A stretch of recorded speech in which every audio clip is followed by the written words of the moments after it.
अहिल्यानगरमध्ये झालेला हा दिवस दरोडा या श्रीगोंदा तालुक्याला उद्ध्वस्त करणारा ठरला आणि म्हणून मला तो प्रश्न तालुक्यामध्येच जाऊन विचारायचा आहे की मला 40,000 मतांनी मागं त्यांना काय मिळालं हा प्रश्न मी तिकडे जाऊन विचारू शकतो.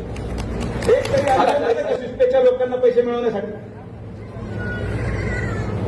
जे लोक इतर छोट्या छोट्या प्रश्नांना उपोषणाला बसतात, का तुम्ही शिस्पेचा पैसा मिळावा म्हणून उपोषण केलं नाही? का तुम्ही श्रीगोंदा आणि पारनेर तालुक्याच्या जनतेच्या बुडालेल्या पैशासाठी रस्त्यावर उतरले नाही?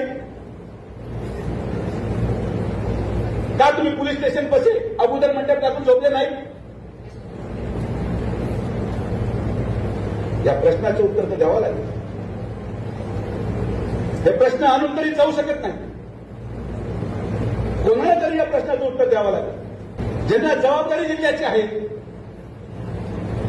त्यांचं सगळं काम जिल्ह्याबाहेर चाललं. जिल्ह्यांच्या लोकांनी पुढे जायचं मला माहिती आणि म्हणून माझी आवर्जून विनंती आहे की आजच्या या मीटिंगमध्ये केलेल्या प्रत्येक आरोपाला उत्तर मिळालंच पाहिजे. हा शिस्पेचा सूत्रधार कोण आहे याचं उत्तर या अहिल्यानगरच्या जनतेला मिळालंच पाहिजे. या शिस्पेच्या सूत्रधारांना दिल्लीला कोण घेऊन गेलं याचं उत्तर मिळालंच पाहिजे.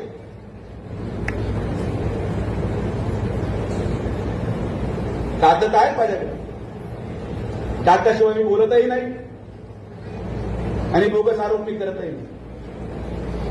पण या अहिल्यानगरमध्ये झालेला हा दिवस दरोडा या श्रीगोंदा तालुक्याला उद्ध्वस्त करणारा ठरला आणि म्हणून मला तो प्रश्न तालुक्यामध्येच जाऊन विचारायचा आहे की मला 40,000 मतांनी मागं घेऊन त्यांना काय मिळालं हा प्रश्न मी तिकडे जाऊन विचारू शकतो.